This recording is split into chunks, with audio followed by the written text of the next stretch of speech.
Oi, gente, tudo bem? Vamos para nossa aula adicional número 5, então. Ela vem indo cronologicamente depois da aula 10, tá certo? Que é a primeira aula que eu dei para vocês sobre eletrostática. E o tema da aula de hoje é a condutibilidade elétrica da atmosfera terrestre. Bom, essa é uma aula que não vai ter equações, ela vai ser uma aula teórica, conceitual, para que vocês possam não só entender o fenômeno da eletricidade como uma coisa tão complexa quanto de fato é, mas que vocês também possam fazer um pouco de ligação entre a física e a química, que são duas ciências é, literalmente irmãs, né? E a partir daí vocês tenham até mais facilidade de entender algumas coisas que eu fale posteriormente. Uma coisa que falta muito nas aulas de eletricidade é entender o que está acontecendo ali, o fenômeno por trás, né? Sair das equações um pouco e compreender de fato a natureza como ela é. Então eu espero que essa aula aqui possa ajudar vocês, tá certo?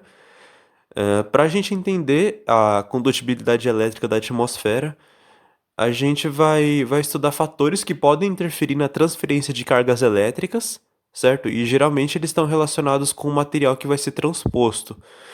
Por isso que o tema dessa aula é especificamente a atmosfera terrestre. Porque se fosse um outro planeta com uma outra composição atmosférica, aí as coisas iam mudar um pouco, certo? Depende do elemento que estaria no ar desse planeta, ok? Então, vou falar do caso da especificidade da Terra, que tem alguns elementos que eu vou citar para vocês e vou explicar como que isso interfere. Então, quando o material é a nossa atmosfera, algumas condições que são adversas, ou seja, que são obstáculos, elas podem facilitar ou dificultar esse transporte de elétrons, de cargas elétricas, e a gente vai analisar eles, tá certo? Então, o que vocês precisam ter em mente para essa aula é um pouquinho de química da água, né, a molécula da água, como que ela é, ok? E só isso, basicamente mesmo, né? Não precisa de nada muito aprofundado, mas só entender alguns conceitos sobre ela. E algumas moléculas orgânicas ou inorgânicas em geral, mas tudo isso eu vou explicar com o decorrer da aula, tá certo? Então vamos lá. Condutores elétricos, o que são? Vamos primeiro falar de algumas definições que vocês precisam para entender como que se comporta a atmosfera, ok? E essas concepções, esses conceitos, elas estão ligadas à eletricidade diretamente. Os condutores elétricos, eles são materiais que permitem um fluxo de elétrons muito fluido, né, sem grandes dificuldades no transporte de elétrons. Ou seja, eles apresentam uma resistência elétrica baixa ao movimento dessas partículas. Vocês vão aprofundar esse estudo de resistência, movimento de cargas, quando a gente chegar em eletrodinâmica. Por enquanto, a gente está só em eletrostática, ok? Que se refere às cargas paradas, mas eu já estou dando essa pequena ideia para vocês de como é que vai funcionar mais ou menos, para vocês entenderem, e também porque a parte de condutores e isolantes, ela também tem a ver com a eletrostática, querendo ou não, tá bem? Então tá aí esse pequeno adendo. Mas prosseguindo então, se essa resistência, se essa impedância ela é baixa, naturalmente a liberdade de movimento é maior. Ou seja, você tem menos obstáculos para o movimento de elétrons. Então eles conseguem se movimentar mais facilmente pelo seu material, ok? Então, se eles podem se mover facilmente, a gente classifica esse material como um condutor, ok? É essa facilidade que descreve esse tipo de material na nossa utilização. E um resultado perceptível disso, que é da condutividade elétrica, né, da boa condutividade, é que não existe concentração de carga em só uma parte do corpo eletrizado. Ok? Se o seu corpo ele for um condutor elétrico, ele não vai manter a carga elétrica em um ponto dele e o resto vai ficar descarregado. Não, como ele é um condutor, por repulsão ou atração das cargas, elas vão se espalhar por todo o corpo condutor. Ok? Elas vão ocupar toda a superfície dele, de modo que elas fiquem estáveis. E elas não ficam estáveis todas concentradas em um só lugar, por causa das forças de repulsão e de atração, que nem eu falei. Se você carrega um corpo só com carga negativa, elas não vão ficar concentradas num ponto porque elas vão se repelir com muita força, certo? E essa repulsão vai fazer com que os elétrons, as carguinhas, elas vão se distribuir pela superfície do corpo condutor, ok? E bons condutores, eles são usados para confecção de máquinas eficientes, né? Quando for diretamente para essa função, no caso. Como, por exemplo, o computador que a gente usa, ele, na verdade, não só o computador, como a maioria do maquinário elétrico, eles, quando possuem algum tipo de fiação, essa fiação é feita de cobre, certo? É um metal que vocês talvez já tenham visto em química em algum momento. Mas o cobre, ele é um grande condutor de eletricidade porque ele tem essa facilidade de permitir o fluxo de elétrons. Ele não tem uma resistência, uma impedância muito grande, ok? Então é natural que o cobre seja utilizado muito para esse tipo de coisa. Alguns outros materiais, eles também são utilizados. Talvez eu fale um pouco disso com vocês quando a gente falar de física moderna, mas eles se chamam semicondutores. Só que os semicondutores, eles são um pouquinho diferentes, ok? Eles naturalmente não são condutores, de fato, eles precisam estar sob como que eu explico? Umas condições específicas, ok? E aí então é que eles apresentam esse fenômeno de condutividade. Mas eu vou aprofundar isso com vocês depois, tá certo? Mas os semicondutores, eles de fato são muito utilizados em equipamentos, em maquinários, como é a partir deles que você pode criar um chip, um sistema digital de informações, como o do celular, sei lá, dos videogames, dos computadores, ok? E os materiais que eles geralmente são bons condutores de eletricidade, eles costumam ser metálicos, ou eles possuem grandes semelhanças com os metais. Que nem o exemplo que eu dei do cobre, ele provavelmente é o exemplo mais utilizado porque ele é o mais comum e também é um exemplo eficiente, certo? A fiação da eletricidade que vem da rua, ela é uma fiação de cobre. Então, é comum que às vezes, é, pelo menos onde eu morava, era um pouco comum que às vezes a fiação ela fosse roubada, porque o cobre, ele é assim, não é um metal precioso, mas ele pode ser vendido por um bom preço, né? Então, às vezes acontecia isso daí. E porque ela era basicamente uma fiação que estava literalmente na rua, né? Tava no poste, né? Então, era era um jeito simples de adquirir, tá certo? E é usado justamente porque tem essa propriedade de boa condutividade. Então, alguns exemplos aí, né? O ferro, o aço, o ouro, a platina, o alumínio, são todos materiais metálicos que têm uma boa condutividade elétrica. O ferro e o aço, eles são similares e eles de fato conduzem bem. O ouro, ele conduz absurdamente bem a eletricidade, só que é um pouco raro, né? Caro, então é por isso que ele não é usado tão frequentemente. Algumas ligas de ouro, elas são usadas em alguns casos específicos. O alumínio também conduz bem e a platina é um pouco similar ao ouro, tá certo? Agora, mas a gente falou do que são os condutores elétricos, mas o que caracteriza esse material para ele ser um condutor elétrico, né? Falando em níveis atômicos, na parte das partículas deles, das moléculas. Bom, as moléculas elas podem ter duas características distintas, ok? Os átomos, né, na verdade, os corpos podem ter duas características distintas. Os átomos e as moléculas do corpo, elas se ionizam ou dissociam facilmente, ok? Eu vou explicar a diferença entre esses dois brevemente. Ou os átomos eles tendem a perder elétrons, ok? Por questão de eletronegatividade. E o motivo pelo qual os metais são os melhores condutores em geral se dá porque eles se encaixam nessas duas características. Ou seja, eles tendem a perder muitos elétrons e ao mesmo tempo eles ou se ionizam ou se dissociam facilmente. Os átomos e as moléculas, elas se, entre aspas, desligam, ou seja, elas rompem as suas ligações com uma certa facilidade. Vamos dizer assim, né? Isso não é tão cientificamente apurado, mas eu acho que fica mais fácil de vocês entenderem desse jeito, ok?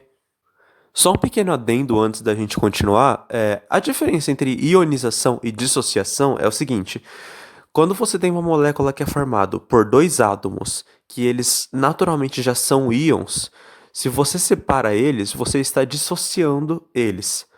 certo? Você tem dois átomos que eles são íons, ou seja, eles perderam ou ganharam elétrons, é o estado de equilíbrio deles, e aí eles se juntam para formar uma molécula. Se você separa essa molécula, você não vai estar ionizando eles, você vai estar dissociando, porque você vai estar fazendo com que eles só voltem a ser íons. Você não vai estar transformando materiais não, elementos que naturalmente não são íons em íons, ok? Eles já eram. Então você só vai estar devolvendo eles para o estado natural deles, só que separados. Agora, se você pega um material, meu Deus, material não, um exemplo, um um exemplo não, um elemento, e vocês forçam eles a perderem ou ganharem elétrons, aí sim vocês estão ionizando, tá certo? Então essa que é a diferença basicamente. Na dissociação, os elementos já são íons antes deles se ligarem em moléculas ou cristais, tá certo? Então, vamos falar sobre aqueles dois fatores lá que interferem na boa condutividade elétrica do material. Essa questão da fácil ionização e dissociação, né, ela se dá quando os átomos das moléculas, eles tendem a trocar elétrons facilmente, um cedendo e o outro recebendo, ok? Então, que nem eu expliquei, já que a ionização ou a dissociação elas têm essa questão de transformar os. Transformar não, né? Mas fazer os elementos virarem íons. Então, uma fácil ionização ou dissociação é quando esse fenômeno ocorre com pouca energia, né? Você precisa usar pouca energia para você fazer com que um certo elemento libere ou ganhe elétrons, tá certo? E essa fácil ionização ou dissociação, ela tá ligada com a boa condutividade elétrica, ok? A fácil dissociação seria de uma molécula já formada por íons apenas se dividir entre essas partes novamente, sem precisar de muita energia, que nem eu expliquei anteriormente. E com os íons livres, as interações eletrostáticas entre as partículas deixam. Aqui é deixam, eu escrevi deixa, mas tá errado, tá? É deixam. Deixa mais propenso o fluxo de elétrons entre as moléculas, ok? Ou seja, se você tem dois íons que estão separados e um deles tem uma carga negativa e outra positiva, por exemplo, ou pode ser as duas positivas também, eles têm uma interação eletrostática que permite o fluxo de elétrons mais facilmente, certo? Eles têm esses espaços, entre aspas, livres nos seus elementos, nos seus núcleos, nas suas eletrosferas, né, que é a região onde os elétrons orbitam o núcleo do átomo, eles têm essa região, entre aspas, livre, que permite essa facilidade no movimento das cargas. E assim, esse material ele não tem uma resistência elétrica muito grande. Ele conduz a eletricidade mais facilmente, justamente porque ele tem íons na sua composição, tá certo? Isso vai ser útil para vocês entenderem não só a parte da atmosfera, como também da água, por isso que eu falei no começo, ok? E o outro fator que interfere é a fraca eletronegatividade, no caso, o outro fator que interfere que eu mencionei aqui, né? E escrito em outras palavras, como a tendência de um átomo a liberar elétrons facilmente, geralmente esses átomos são caracterizados por fazerem ligações fracas entre si, ok? A fraca eletronegatividade, ela descreve a boa condutividade pelo seguinte motivo. Se vocês ainda não viram isso em química, vocês vão ver muito em breve. Mas a eletronegatividade é a tendência que um elemento tem de receber elétrons, pegar elétrons para si, ok? Alguns elementos têm Todos os elementos eles têm uma certa hierarquia de eletronegatividade, é característica da matéria, da, na verdade não da matéria, mas de como a matéria está associada nos elementos. E você ter uma fraca eletronegatividade significa que você tende a não receber muitos elétrons, ou seja, você tende a ceder elétrons. E assim, se você tende a colocar as cargas em movimento, né, muito mais do que só armazenar na sua própria estrutura atômica, então você está gerando um movimento de cargas, você está gerando condutividade elétrica. Ou seja, a intensidade das ligações moleculares, ela requer uma certa quantidade de energia para ser rompida. E assim, a matéria realiza fenômenos. Ali tá realizar, mas não tá errado, tá, gente? É que eu escrevi de uma outra maneira, mas não tá errado. E assim a matéria realiza fenômenos que a gente pode observar macroscopicamente. Ou seja, dependendo da energia que tá envolvida na ligação química entre os elétrons e o seu núcleo de prótons e nêutrons, certo? O núcleo atômico, que nem eu já mencionei algumas vezes anteriormente, principalmente falando de física térmica com vocês, a interação, a intensidade dessa energia de interação, ela define muitas coisas que a gente observa no nosso mundo.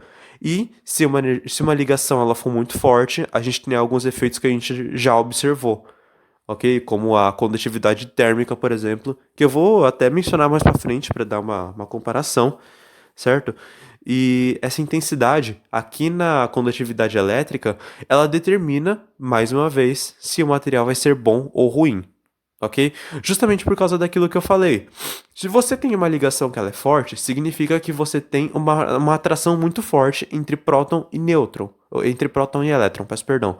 E assim, você precisa de uma energia muito grande para você conseguir romper isso e fazer movimentar os elétrons, certo? O seu fluxo vai ser dificultado naturalmente, ok? Isso é uma coisa comum da matéria aí, é uma característica, tá certo? A gente só observa aqui os nossos fenômenos que a gente consegue perceber. E assim, as ligações fracas, elas precisam de menos energia para serem rompidas, que nem vocês já viram anteriormente em outros casos. E portanto, os elétrons, eles fluem entre as moléculas com mais facilidade, com uma menor impedância, tá certo? Percebam que essa aula que eu tô dando pra vocês hoje, ela é assim, ela não só é muito teórica, como ela exige muitos conceitos de química mesmo, né? Dos átomos, das moléculas, de como que se comportam. Tô mostrando pra vocês mais ou menos algumas interações entre elétron e próton, tá certo? Mas isso é muito importante pra vocês. Eu vou falar mais sobre essa questão dos átomos quando a gente chegar em física moderna. É que a eletricidade é basicamente a porta para a entrada desse período da física, né? Então é muito comum mesmo que vocês, quando vão estudar isso, vocês vejam muitos fenômenos que já sejam um pouco mais avançados, entre aspas, tá certo? E falando nisso, o que eu vou mostrar para vocês agora, ah, isso é tão bonito de se ver. São duas, entre aspas, fotos, ok? De moléculas orgânicas, tá certo? A molécula da esquerda tá representada aí, né, por aquela estrutura, e a molécula da direita, tá representada por... Na verdade, eu não coloquei uma imagem que representa ela, mas ela é formada por um, dois, três, quatro, cinco anéis orgânicos, ok? Anéis de benzeno. Se vocês ainda não tiveram isso em química orgânica, vocês vão entender mais pra frente. Mas são basicamente moléculas formadas por átomos de carbono e hidrogênio, na sua maioria. Eu quero que vocês vejam que tem algumas regiões que elas são mais escuras. Tem algumas regiões que são mais claras e umas regiões que são mais escuras. Eu Eu acho que o mais bonito dessa imagem é literalmente ver isso, ok? Essas representações elas são um pouco aproximadas, tá? Elas não são 100% exatas, mas eu queria mostrar isso pra vocês porque é isso que a física permite no nosso dia a dia, pessoal. O avanço que a ciência tem, o avanço que a ciência da natureza tem, que permite desenvolvimento de tecnologia, facilitação em um monte de aspecto da nossa vida, compreensão do que a gente é no universo, é com esse tipo de coisa que a gente vê, tá certo? O que vocês estão vendo aí são moléculas, literalmente moléculas, isso é praticamente foto delas, ok? A foto é a recepção da luz em um certo maquinário fotográfico que pode registrar isso. Então, é muito difícil você tirar foto de moléculas ou de átomos, porque são coisas extremamente pequenas, certo? A onda da luz, ela tem uma certa partícula que define ela, entre aspas, né? Que não é de um tamanho tão menor do que essas partículas, do que essas moléculas. Então, realmente é complicado tirar foto dessas entidades, tá certo? É um tanto raro, mas sempre que tem é muito bonito de se ver. Enfim, essas regiões mais escuras, elas são mais escuras porque elas têm uma densidade de elétrons maior. Ou seja, essas são as regiões em que os elétrons estão mais concentrados. Vejam que na molécula da esquerda, ela está no meio das quatro moléculas orgânicas, das quatro regiões orgânicas, né? Tecnicamente são moléculas se interligando, ok? Mas enfim, a região central entre elas é onde tem a maior concentração de elétrons.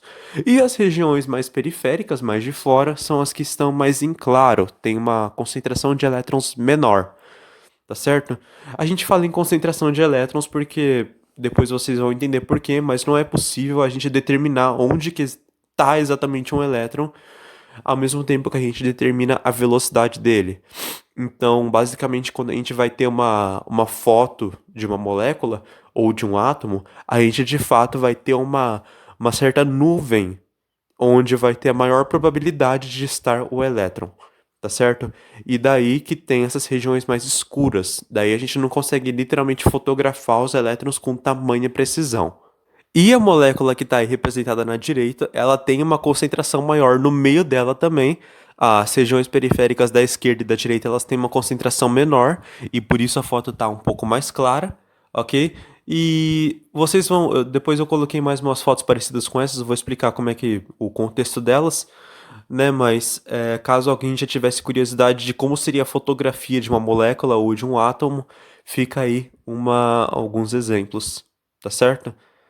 E eu não tenho palavras pra descrever o quanto isso é bonito. Eu sei que eu falo muito isso, peço perdão, mas é que, meu, você vê que esse efeito de a foto ficar mais escura, onde tem mais elétrons concentrados, é uma característica que eu vou explicar mais pra frente, mas vocês veem o quanto isso, sendo parte de uma física tão avançada e tão bela, se mostrando verdadeiro em algo tão singelo e palpável quanto uma foto.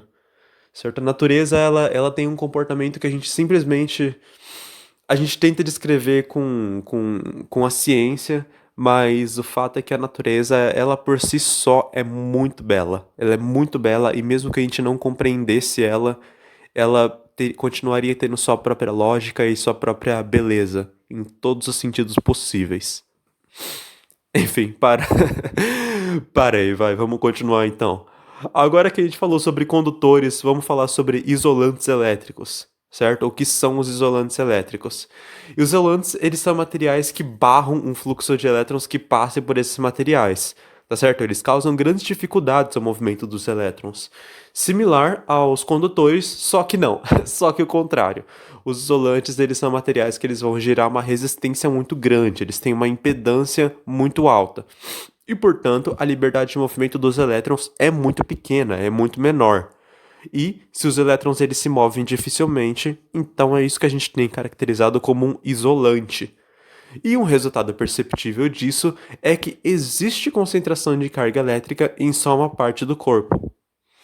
Imaginem o seguinte: vocês vão fazer, entre aspas, uma injeção, tá? Entre muitas aspas, de carga elétrica em um determinado ponto de um corpo que seja isolante. Bom, como ele é isolante, ele não permite o fluxo de cargas por ele muito facilmente.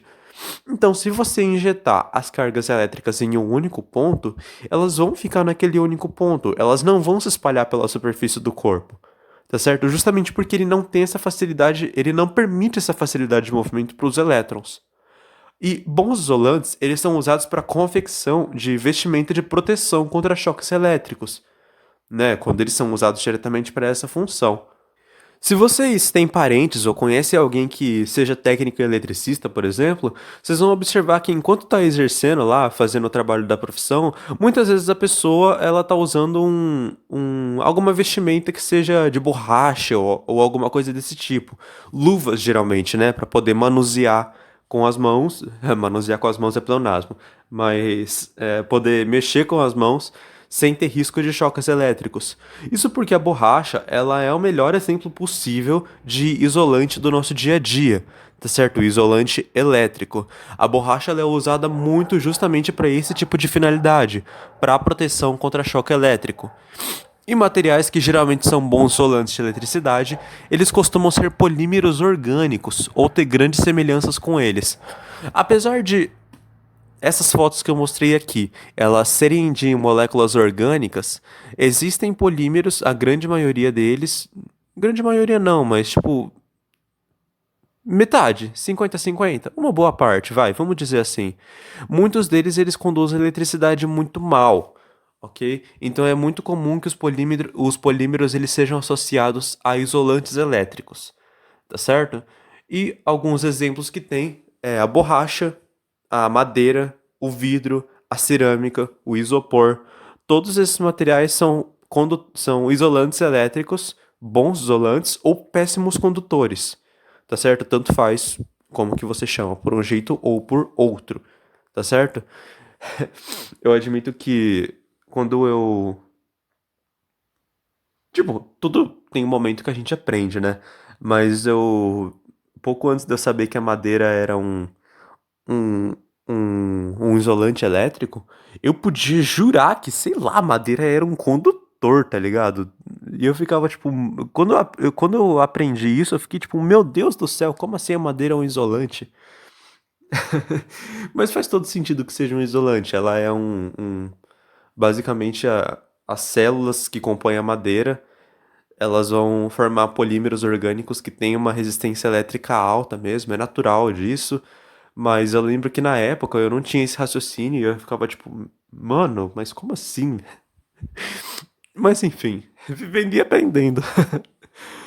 Agora, algumas características moleculares dos isolantes elétricos antes da gente começar a falar de atmosfera em si, ok? Essa aula vai ficar um pouquinho longa, é uma aula bem conceitual e eu preciso dar muitos detalhes para vocês mesmo. Bom, os isolantes elétricos, eles podem ter duas características distintas, que, de novo, eu fiz esses slides mais ou menos espelhados entre os isolantes e os condutores, mas é justamente para mostrar para vocês o quanto eles são parecidos nas suas descrições e ao mesmo tempo eles são opostos, eles são antagônicos, certo? Então vejam só, da mesma maneira que os condutores eles tinham uma ionização ou dissociação fácil, os isolantes eles têm uma ionização ou dissociação difícil, certo? Eles são moléculas muito estáveis.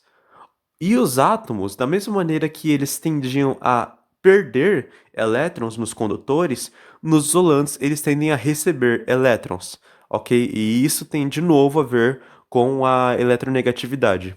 Vou explicar melhor daqui a uns dois slides, mais ou menos. E o motivo pelo qual os polímeros orgânicos são os melhores isolantes em geral se dá porque eles se encaixam muito fortemente na primeira característica. Ok, os polímeros eles são moléculas muito estáveis, eles não dificilmente eles vão simplesmente se ionizar ou dissociar e ponto final. Ok? Tem casos que os polímeros eles também são bastante eletronegativos, eles tendem a receber muitos elétrons e também se encaixam na segunda característica, mas em geral a maioria é por causa do primeiro, tá certo? Que é essa daí, difícil ionização ou dissociação, em que as moléculas estáveis, quanto ao seu número de elétrons, ou forças de ligações, são as que possuem a maior resistência ao fluxo de elétrons, ao fluxo dessas partículas, fluxo de carga, ok? Elas vão rejeitar elétrons perto de si por terem atingido seu estado de equilíbrio. Talvez você já tenha ouvido falar disso em química como os gases perfeitos, né? Se vocês não viram ainda, mais uma vez vocês vão ver em breve, mas é alguma coisa mais ou menos similar com isso. Os gases perfeitos são elementos que naturalmente eles já são estáveis, e tudo na natureza busca uma certa estabilidade, tá certo? Se as moléculas elas têm uma ionização ou dissociação difícil, é porque elas já estão num estado de estabilidade. Você romper isso, você sair desse estado é um esforço que requer, um esforço energético, ok? E os gases perfeitos, eles são átomos que possuem quantidades estáveis de elétrons no seu equilíbrio, ok? Eles são tão estáveis e isolantes elétricos que nem ao menos se ligam a outros átomos para formarem moléculas. É o exemplo que eu acabei de citar aqui, tá certo? E a segunda característica é a forte eletronegatividade desses elementos que compõem as moléculas do material.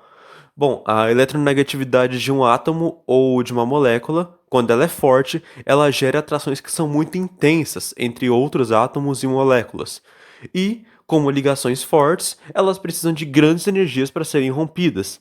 Assim, alguns elementos apresentam uma dificuldade em fazer fluir os elétrons por esses materiais, ok? Isso também serve para as moléculas formadas por íons que sejam muito estáveis. Se é necessária grande energia para dissociar essas moléculas, então o fluxo de elétrons deve ser muito mais forte para poder atravessar essa barreira natural. Como se você tivesse um objetivo que. Um objetivo não, um obstáculo que ele é muito, muito forte, então você precisa fazer um esforço muito grande para você passar por esse obstáculo. Tá certo? É mais ou menos essa analogia que serve para a condutividade elétrica dos elétrons em um material isolante. Ok? E agora a gente chegou então, provavelmente no slide que eu mais queria mostrar para vocês. A foto da esquerda ela tem uma explicação similar àquela que eu falei anteriormente, mas a foto da direita ela é um tanto que muito absurdamente especial. Eu já vou dizer para vocês por quê. Mas a foto da esquerda, vocês percebam de novo, né? Tem as regiões ali entre as moléculas que são regiões escuras, elas têm uma concentração de elétrons um pouco maior, tá certo? Se a região ela é absurdamente escura entre as moléculas, muito provavelmente ela também está ligada com o fato de ali não ter nada, ok? Ali ser um espaço vazio. Então, ao mesmo tempo que tem uma região com uma maior concentração de elétrons, também existe uma região de vazio, ok? Que é representada pelas manchas escuras. Mas vejam só, a molécula que está na foto da esquerda, ela está representada ali no, mais ou menos no meio do slide, né? À direita da molécula em si. Então, vocês observem, tem poucas regiões escuras nessa molécula. Ok? A maioria ali está claro, ou seja, a maioria ali não tem uma concentração de elétrons muito grande. Então, essa molécula aí, ela não conduz eletricidade lá com essas facilidades. Ok? Ela seria um isolante, né? Propriamente dito, um isolante orgânico, porque são moléculas orgânicas se ligando. Agora, pessoal, a foto da direita, ela provavelmente é a foto mais bonita que eu já vi na minha vida, porque ah, mano, o que eu posso fazer? Eu amo muito o que eu faço. Mas a foto da direita, ela é a primeira foto que existiu na humanidade. Essa foto foi tirada há alguns anos, de um átomo, ok? Literalmente uma foto de um átomo. Esse daí é o átomo de hidrogênio.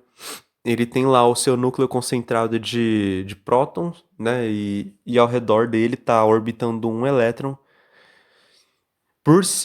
Por aquela questão que eu falei pra vocês, da gente não poder definir a velocidade, a posição ao mesmo tempo, mesmo sendo só um elétron, ele é representado por toda essa nuvem eletrônica, né, de probabilidade de onde ele pode estar, de onde mais provavelmente ele está no átomo, ok? E o núcleo ali representado por uma irradiação de uma energia um pouco diferente do elétron. Essa foto é muito bonita porque o tamanho disso, gente, é muito, muito pequeno. É absurdamente pequeno. O raio atômico é cerca de. Nossa, se eu não me engano, é cerca de umas 1000 vezes o tamanho do núcleo em si. E o raio atômico, ele já é. É como se fosse mais ou menos milímetro do milímetro do milímetro. É basicamente essa ordem, assim, eu tô falando entre aspas, né? Mas é literalmente essa ordem de grandeza do raio atômico. Mano, é um negócio assim. É muito, muito, muito, muito, muito pequeno. E, e você tem uma tecnologia perto dos avanços da humanidade que são tão recentes. Você tem uma tecnologia que tira foto de uma das menores estruturas do universo e você conseguir observar isso com os nossos olhos tão limitados. Gente, isso é muito lindo. Isso é muito bonito. Isso é a natureza, cara. É isso é a expressão do meio natural aqui na nossa vida, certo? Com o nosso intelecto sendo usado da maneira correta, é esse tipo de coisa que a gente tem. É poder visualizar uma molécula não, né? Um átomo nesse caso, que antes a gente conseguia só observar os efeitos, representar nas folhas de papel por uma letra, mas aqui a gente está literalmente observando um átomo, ok? O átomo de hidrogênio, que diga-se de passagem também não é um átomo muito grande, então é bonito de observar essa estrutura tão pequena, ok? Essa foto, se eu não me engano, ela foi tirada em 2017, não faz muito tempo. E quando saiu, ela não teve um. Pelo menos quando eu.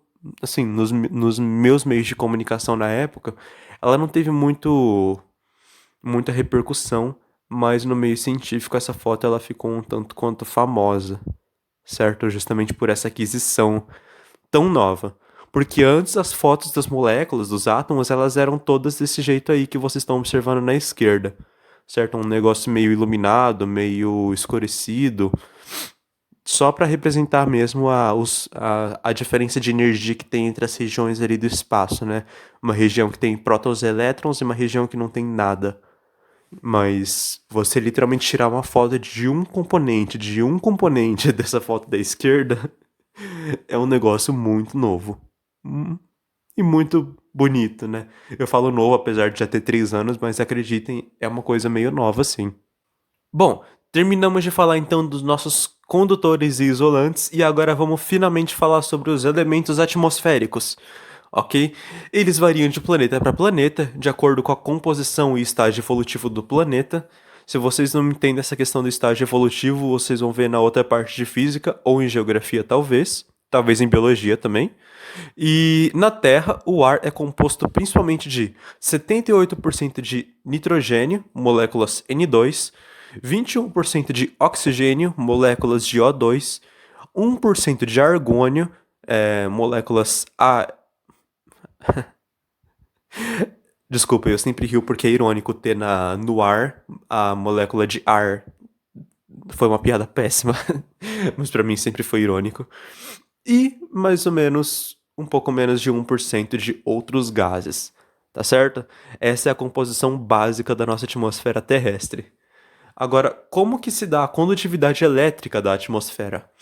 Em comparação com essas definições e fenômenos que a gente estudou, o ar atmosférico ele pode ser considerado um grande isolante, porque a composição dele se dá de elementos que são estáveis nas suas moléculas, eles são difíceis de serem ionizados ou dissociados, inclusive de um gás perfeito, que é o argônio, e, e eles também têm uma forte eletronegatividade, certo? Você tem o para quem, se vocês já viram, certo? Vocês talvez se lembrem daquela fila de eletronegatividade. Os mais eletronegativos, flúor, oxigênio, nitrogênio, tá certo? Desses três, dois estão presentes na atmosfera, que é o nitrogênio e o oxigênio. Então, tem uma eletronegatividade bastante forte na atmosfera, tá certo? E também, como a gente viu na aula adicional número 2, um gás ele ocupa um grande volume, né? E ao ocupar um grande volume que seja maior que as dimensões das suas partículas, uma consequência é que o espaço entre elas acaba sendo um grande espaço vazio.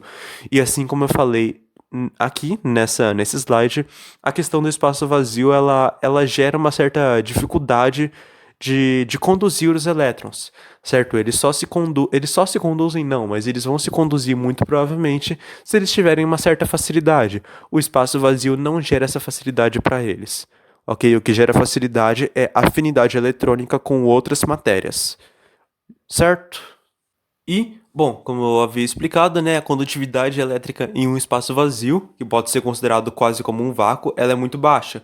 Os elétrons têm muita dificuldade de atravessar a ausência de matéria, ok? Então, em um gás, que ele ocupa muito espaço, ele vai ter um espaço vazio muito grande, ele vai ter quase um vácuo muito grande. Então, existe uma dificuldade dos elétrons atravessarem esse nada, tá certo? Somados todos esses fatores, a gente mostra o quanto a atmosfera elétrica ela pode ser isolante eletricamente. Mas aí surge aquela famigerada dúvida: mas e os raios então? Né? Bom, os relâmpagos ou raios, eles surgem de uma sequência de etapas eletrostáticas. As massas atmosféricas que estão concentradas, as nuvens, elas se atritam umas com as outras, né? Ao você se mover em um fluido, você gera esse atrito entre as suas camadas.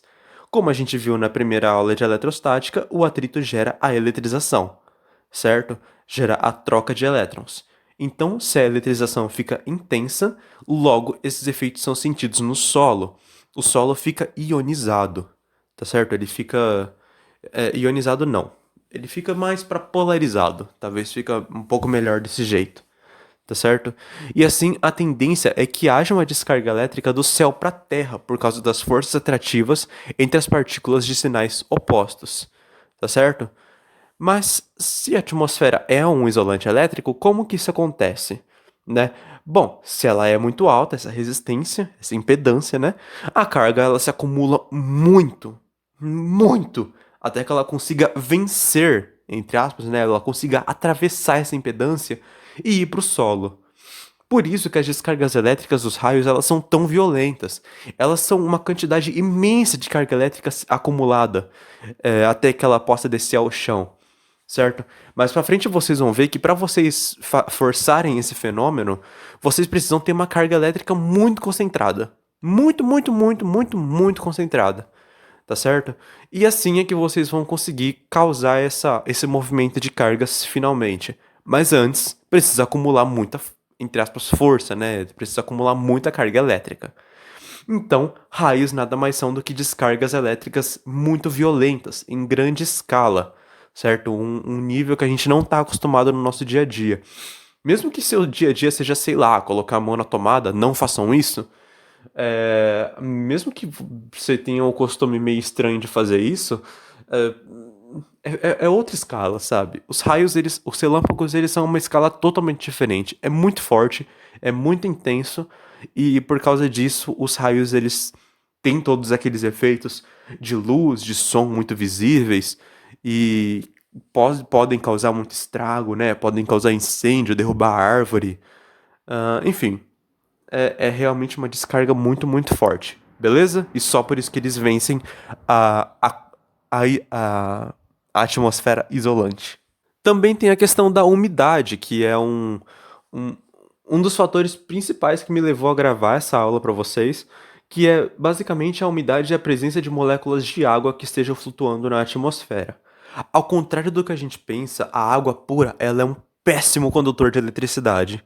Por que a gente associa a água a conduzir eletricidade bem? Porque a água que está no nosso cotidiano, ela não é água pura. Ela é uma água que sempre vai ter algum tipo de impureza diluída nela, certo?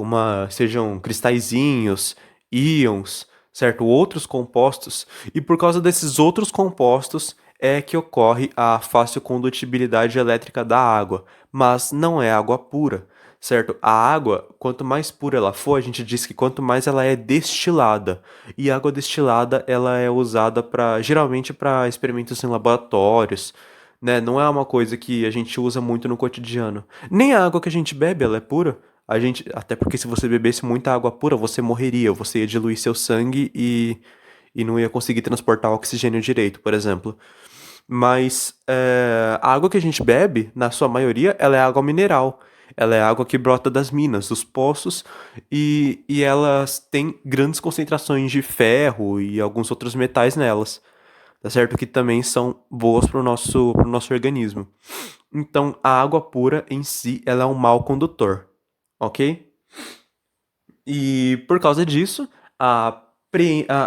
aliás, por causa disso não. Apesar disso, a presença das moléculas de água, ela preenche um pouco melhor os vazios entre as moléculas atmosféricas, certo? Porque você tem um gás que ele está num volume muito grande, o volume da atmosfera do planeta, e você colocar algumas partículas a mais ali, apesar de serem partículas razoavelmente isolantes, elas facilitam um pouquinho a movimentação de elétrons pela atmosfera. Por isso que em dias úmidos, em tempestades de raio, que o clima esteja úmido, é fácil a gente sentir o é difícil a gente executar experimentos de eletricidade. E justamente por causa disso, né, por um efeito eletrostático, que é muito fácil a gente sentir os efeitos da eletrostática, que é você tomar choque ao encostar em um monte de coisa, né, eletrizar com uma certa facilidade, justamente porque essas cargas elas não têm para onde ir, então elas se acumulam, tá certo? Já nos climas úmidos é um pouco diferente. Experimentos com eletricidade ficam mais complicados, porque a maioria dos experimentos se baseia na eletrostática, e a eletrostática é favorecida nos climas secos, tá certo? Ainda assim, vale ressaltar que a atmosfera continua sendo um bom isolante, tá certo? Não é por isso que ela virou condutor, não confundam, ela continua sendo um grande isolante elétrico. Só dar uma breve explicação do porquê que a água é desse jeito, ela é um mau condutor, é justamente por causa da estrutura dela. A estrutura dela é uma estrutura muito estável. Ela é composta por oxigênio, que é um elemento muito eletronegativo, e ele causa uma estabilidade muito grande com os átomos de hidrogênio da água. Assim, ela forma as chamadas pontes de hidrogênio, ou ligações de hidrogênio, certo? São ligações da natureza muito, muito fortes, e por causa dessas ligações, elas são muito estáveis, elas não vão se dissociar ou se ionizar facilmente. E assim, a água ela não vai conduzir elétrons com tanta facilidade, né? Que nem eu já expliquei anteriormente esses fatores aí. E, como consequência da umidade atmosférica, os efeitos elétricos eles são menos visíveis durante climas úmidos, porque com maior condutibilidade, os elétrons atravessam essa barreira mais facilmente, aos poucos, e não se acumulam. Que nem eu acabei de explicar e também já tinha mencionado uma coisa similar em aulas anteriores, o acúmulo de cargas ele é importante para que a gente visualize facilmente o fenômeno, já que como todo sentido humano, o que a gente vê, ouve e sente é com base no contraste. Quando o clima está úmido, a gente tecnicamente está tendo ali a condutibilidade elétrica, só que ela está sendo numa escala muito menor, numa escala que para a gente não é chocante, não é diferente do natural, então a gente não percebe, né? A gente percebe quando tem um acúmulo um pouco mais violento, um pouco mais forte, e daí o efeito eletrostático ele fica mais visível para nós, fica mais perceptível, certo? E os experimentos com eletricidade eles costumam falhar durante esses períodos úmidos. Agora, nos climas secos, por outro lado, sem as moléculas de água, o ar está naturalmente preenchido pelas moléculas padrão da atmosfera terrestre. E por isso ele tem os seus espacinhos de vácuo, entre aspas, né, um pouco maior. Daí a gente retorna à nossa configuração inicial da atmosfera, né? Com maior espaço vazio entre as partículas, entre as moléculas, os elétrons enfrentam uma impedância maior em serem conduzidos. E com isso, não apenas eles se acumulam e fazem os fenômenos mais visíveis, como também tem o seu transporte debilitado pelo próprio estado de equilíbrio da natureza, das moléculas já serem mais estáveis que já estarem estáveis sem precisarem de mais elétrons, ok? Ou seja, as partículas que compõem o material que ele está transpondo, no caso o material é a atmosfera terrestre, né, que nem eu mencionei anteriormente, é, já que essas partículas, essas moléculas, elas são estáveis, elas vão rejeitar os elétrons, elas não querem saber, certo? Basicamente, as moléculas elas não vão conduzir com tanta facilidade assim, certo? Essa que é o grande tchan do clima seco, do clima úmido na atmosfera, é essa questão de conceito aí, ok? E, como último conceito que eu tenho aqui para passar para vocês, uma pequena analogia entre os condutores e os isolantes elétricos e os térmicos, ok? A comparação ela pode ser feita quando a gente analisa as raízes dessas propriedades, que são os seus efeitos microscópicos.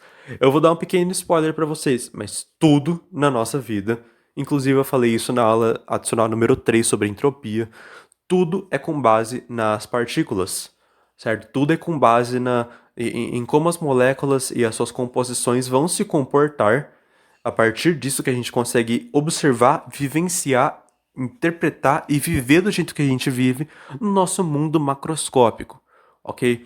Então, não é uma surpresa que esses dois efeitos eles sejam ligados, entre aspas, mais ou menos pelas mesmas explicações, tá certo? Então, sendo a condutibilidade térmica e a capacidade de um material de transferir calor, isso vai depender das vibrações que cada molécula admite. E esses níveis de vibrações possuem explicações parecidas, que nem eu falei, envolvendo principalmente as forças intermoleculares para rigidez de vibração, na transmissão de calor ou na mudança de estado físico, ok? Aqui, para rigidez de vibração na transmissão, eu esqueci de colocar o na, ok? E isso tudo ligado com a conservação da energia, porque se você está transferindo uma energia para um sistema para que um certo fenômeno ocorra, como a transferência de calor, ou tentar forçar o movimento de elétrons, né? Tentar forçar o fluxo de cargas, mesmo que essa energia não seja aproveitada inteiramente para essa finalidade, de alguma maneira essa energia ela vai se converter, vai se transformar em alguma coisa e vai estar lá na natureza, certo? Porque ela nunca se destrói, ela nunca se cria, ela apenas se transforma. Beleza? E com isso, então, eu finalizo essa aula aqui bastante longa. Vamos só para um exercíciozinho bem simples, não, né? Mas bem conceitual. Em dias frios e secos, a gente pode levar um choque elétrico quando, ao sair de um automóvel, a gente coloca as mãos na porta para para fechá-la, né? Para fechar a porta do automóvel. Sobre esse fenômeno de descarga elétrica, é correto afirmar: letra A, o automóvel está eletricamente carregado. Letra B, o automóvel está magnetizado. Letra C, a porta do automóvel está ao mesmo potencial que a Terra.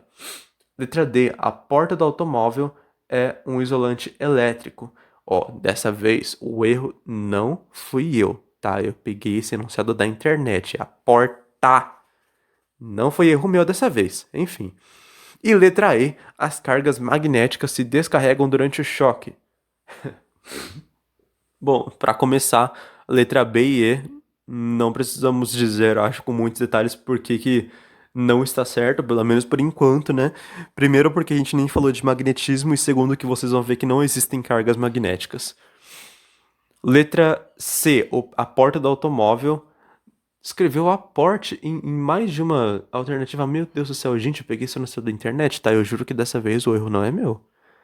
Tá, é um pouquinho, porque eu não percebi, mas eu vou corrigir depois. A porta do automóvel, ela tá o mesmo potencial que a Terra. Bom, tecnicamente não. A porta do automóvel, ela tá te dando choque e a Terra não tá, basicamente, né? Então, tá tendo um certo diferencial, sim. A porta do automóvel é um isolante elétrico. Não, isso não é verdade, porque ela está conduzindo a eletricidade para o seu corpo. Você toma um choque ao encostar na porta. E a letra A, então, não só é a que resta, como também é a mais lógica. O automóvel está eletricamente carregado. Ele está eletricamente carregado, ele é um condutor elétrico, ele não está ao mesmo potencial que a Terra, e isso não tem a ver com a magnetização dele, certo? E esse exercício tem a ver com a nossa aula porque, justamente por causa das primeiras palavras do enunciado, são elas que definem a lógica desse exercício em dias frios e secos, ok? Vocês não vão encontrar muitos exercícios de vestibular específicos dessa aula, mas nos exercícios de eletrostática e de eletrização, sobre a aula que eu já dei para vocês, vocês vão encontrar muito disso, certo? Enunciados que especificam se o dia está úmido ou se o dia está seco, principalmente, ok? Então, é importante que vocês deem uma estudadinha, pelo menos conceitual, nisso, e é justamente por isso também que não tinha equações para essa aula de hoje, tá certo?